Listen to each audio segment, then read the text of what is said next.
Estamos de vuelta en Conciencia Auditiva, conmigo como siempre, mi buen amigo el doctor Carlos Barramulán. Y mi querido amigo, el maestro Gerardo Alvarado Hierro. Hablemos del fin de la guerra contra el terrorismo, las elecciones en Gran Bretaña.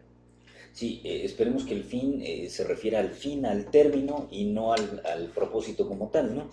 Y a mí me parece que finalmente lo que estamos teniendo es precisamente incertidumbre, porque en el mundo no se están generando las condiciones importantes como para hacer frente a esto que llaman el terrorismo, y que el terrorismo tiene que ver con mucho más en los últimos días con esta cuestión islámica, ¿no? Las reivindicaciones de ISIS en diferentes atentados y los atentados que han causado estragos en Gran Bretaña, ¿no?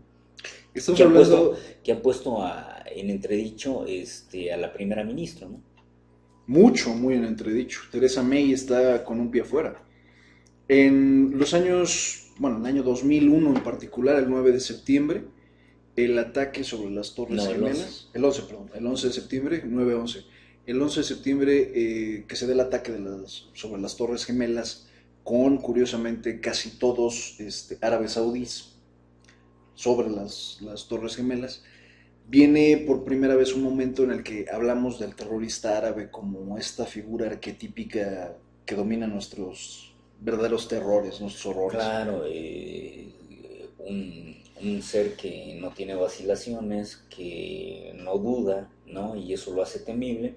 Y esto muestra también que los estados, no importa cuál, no importa si es una gran potencia o no es o no lo es, son vulnerables, ¿no? Estados Unidos se mostró vulnerable y eso ha pasado en diferentes países, ¿no? Yo el atentado que se me hizo brutal y que no hubo mayor respuesta fue el atentado de la estación de Atocha, ¿no? En España, ¿no? Fue un atentado también de una magnitud importante y no se ha hablado mucho de él, ¿no? Han habido otros tipos de atentados que se han hablado. Y apenas un año después de septiembre 11. Estamos hablando de Sí, inmediatamente. y se supone que es una de las facturas también que está coordinada por lo que había pasado con la invasión a Irak, ¿no? Entonces, como que el mundo islámico no olvida quiénes están detrás de los ataques a todo esto, y ahí se construye. Ahora, esta guerra contra el terror es inaugurada, si así se le pudiera llamar, prácticamente 2 meses después de los ataques de septiembre 11 por George Bush todavía, George Walker Bush. Y empieza esta War on Terror, la guerra contra el terror. Estados Unidos empieza una política de intervencionismo, primero sobre Irak, después sobre Afganistán, y después empieza a incursionar en otros territorios que también no le pertenecían ni tenían nada que hacer. En los siguientes prácticamente 10 años, entre 2001 y 2011, Estados Unidos abrió cerca de 120 bases militares en toda África y Medio Oriente. Aumentó su ayuda hacia Israel y prácticamente estamos hablando de que cumplió la predicción de Lenin, ¿no? De la etapa superior del capitalismo iba a ser este imperialismo absoluto, el imperio que controlaba todo desde un determinado lugar. Estados Unidos es el único país en el mundo y en la historia que ha tenido tanta presencia y tanta injerencia en las políticas de Estado que toman tantos países alrededor de Y él. que ha estado metido en tantas guerras, ¿no? O sea, sobran memorias como para hablar de la intervención norteamericana en N cantidad de países, ¿no? Y, y el caso de Inglaterra es peculiar porque Inglaterra tiene una política que por un lado es inclusionista, y Inglaterra finalmente deja venir a sus fronteras a gente de origen árabe, de origen judío, de origen cristiano, de todos los Sí, orígenes. porque recordamos que el alcalde de Londres es de origen árabe también, y como él hay en cantidad de personas. Africanos, o sea, Del, simple y sencillamente todos históricamente de la India también. son bienvenidos en Inglaterra. Es un Aparte país de, cosmopolita. claro, aparte de este sentido de transferencia de recursos y personas que ha hecho históricamente la Commonwealth, ¿no? Sin embargo, la factura que le ha costado, que le ha cobrado a Inglaterra en estos últimos años han sido distintos ataques en distintos momentos para reivindicar las causas árabes y el intervencionismo también que ha tenido la Gran Bretaña. Aun cuando habría que señalar que Gran Bretaña tiene 12 hombres en Afganistán, 12, y tiene 14 hombres en Irak. O sea, ¿qué tanto realmente invade Gran Bretaña en Irak y en Afganistán? Pues es mínimo, es Pero, simbólico, pero qué tanto pero está ahí, invadió la India, ¿no? pero está ¿No? ahí. que se fueron con Lord Mountbatten. Mountbatten ya, adiós. Entonces, es un momento interesante porque aparece por primera vez en la política británica un personaje como Jeremy Corbyn. Corbyn aparece esta semana diciendo, es que lo que hemos hecho con esta guerra contra el terrorismo es traer la guerra a nuestras propias fronteras, es declararnos enemigos de otros países cuando en realidad tenemos una política inclusionista. Bueno, esta semana se recrudece el asunto cuando los países árabes de élite, ¿no? Impugnan a Qatar, ¿no? Exacto. Uno de los países ricos dentro del concierto, ¿no? Junto con Kuwait, junto con los saudí árabes y anexas, y impugnan porque tiene una especie de sentido ambivalente de tolerancia a el terrorismo, mientras que los otros países supuestamente cerraron filas de no permitir que ninguna manifestación de estas esté presente, ¿no? Ahora, si uno mira, no sé qué tanto Kuwait, ¿no? Pero Kuwait es un emirato sumamente rico, recordemos que fue un emirato invadido por Hussein, pero los saudí árabes son como de repente como muy occidentales, ¿no? Mucho. No sé, esta danza que hicieron de las espadas hace 2 semanas con Trump ahí meciendo la espada, yo no sé qué tanto trae una reminiscencia antigua, pero más que nada se ven tipos bastante occidentales. Mucho, y con una mentalidad totalmente occidental, tanto que es imperialista y total y completamente intolerante. La lógica de Arabia Saudí con respecto a Qatar es momento de comernos a Qatar. Y finalmente lo que Trump fue a hacer a Arabia Saudí fue ir a darles los medios para que puedan invadir Qatar con toda tranquilidad y a garantizarle que ellos no se iban a meter, que sean los únicos que podrían meterse. Y ahora lo que está haciendo Arabia Saudí es hacer su propia coalición de los dispuestos, como lo llamó Bush en Ajá, 2001. sí. Y en esa coalición de los dispuestos incluye a los Emiratos Árabes, que no se quería meter, pero se acabó metiendo, Yemen y Omán. Y estos países lo que van a hacer es unirse a Arabia Saudí simbólicamente, igual que Inglaterra lo hizo o España lo hizo en 2001, e invadir Qatar con el pretexto de que tienen que volver a restablecer la balanza de poder. Y Ahora, Qatar es un país con un poder económico interesante.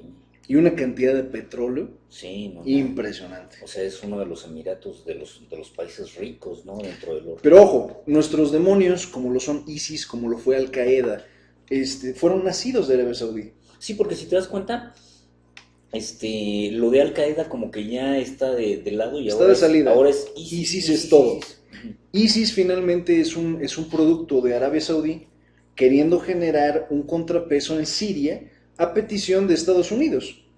Y lo que hicieron los árabes saudíes fue crear un equipo de semiélite que empezara a operar en Turquía. Y después se les salieron del huacal y entonces empiezan a operar no solo en Turquía, sino en Siria. Y en Siria, porque Siria finalmente está operada por la URSS, bueno, por Rusia, desde hace algún par de años. Es el único aliado que tiene Rusia en la región. Y entonces Siria enfrenta un proceso de calentamiento global que es prácticamente secar todo lo que hay alrededor de Damasco. Damasco deja de producir, finalmente agriculturalmente Siria está muerto, y entonces tienes una pelea en las ciudades que empezó como una guerra civil y ahora es Dios sabe qué conflicto tan enredado. Sí.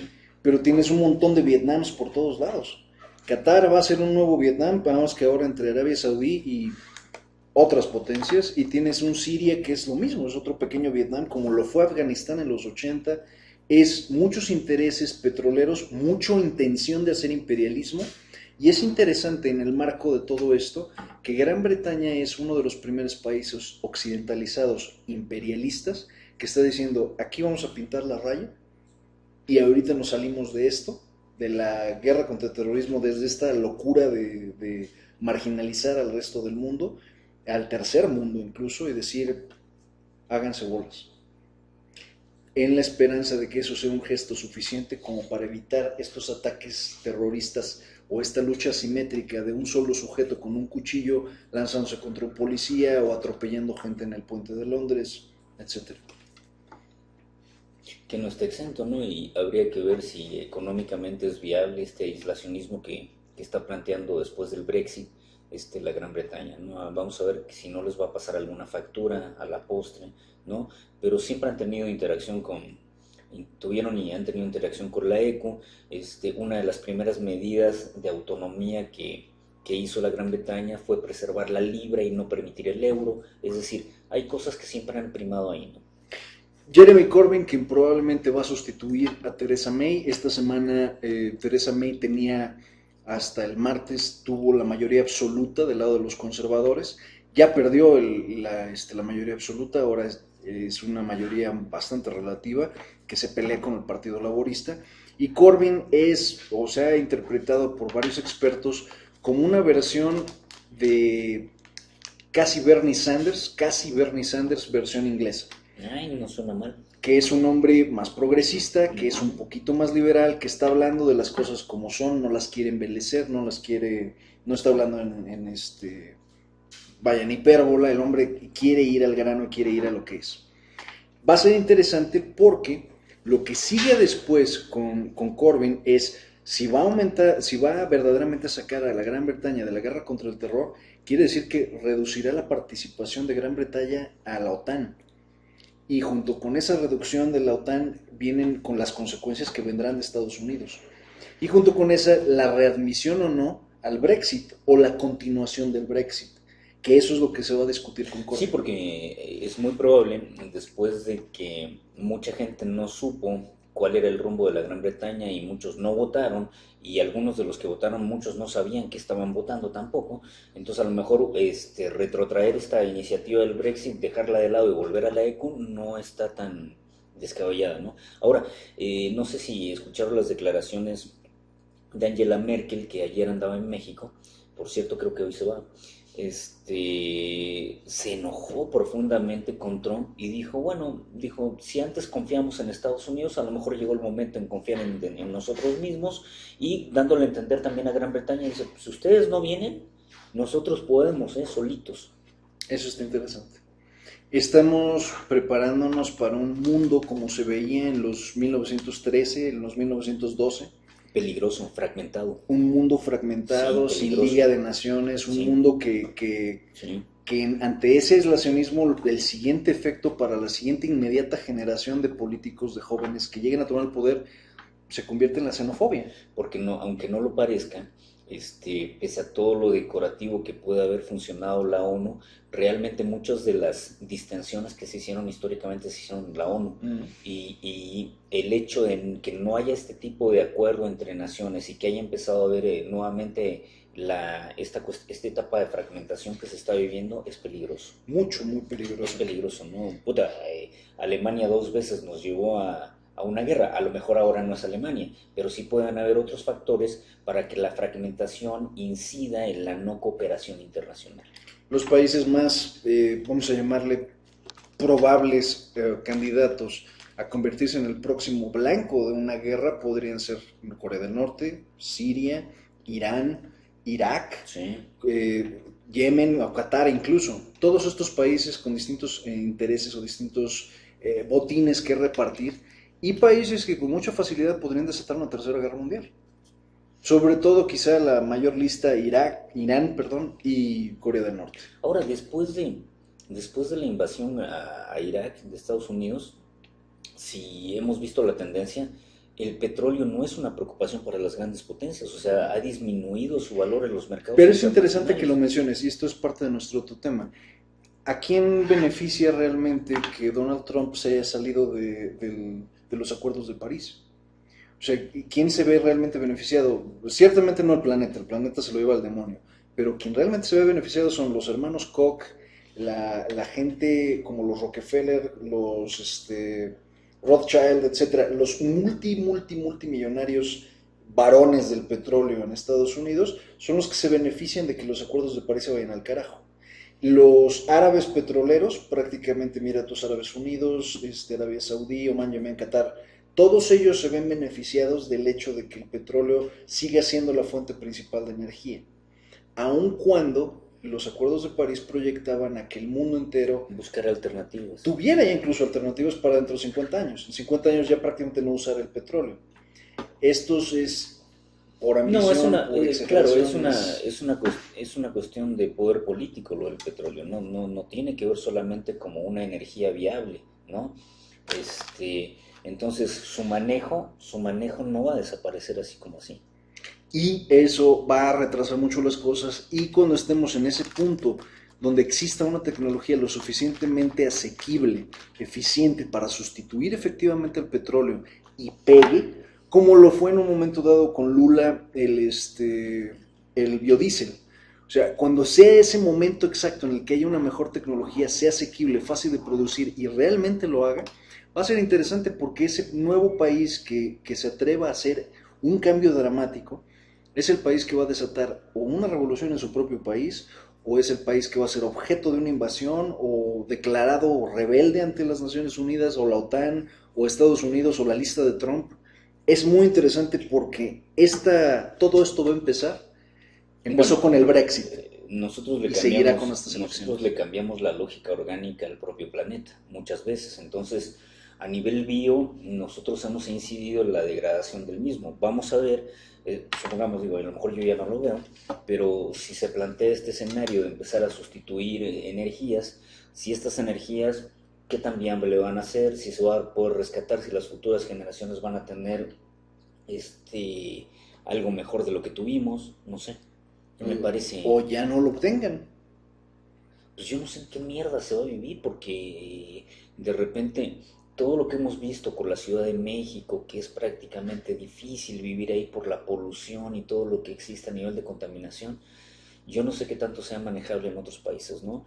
Pero es como que de repente se van a convertir en prácticamente ciudades fantasmas, ¿no? Van a quedar abandonadas y vamos a crear otros monstruos en otros lados. Esa parte va a ser interesante. Cruel, pero interesante. La canción que nos vamos a dejar se llama Un Precio. Es una hermosa canción de protesta. Alejandro Filio y León Gieco. Este Lío. también es de un Unplugged. Volvemos.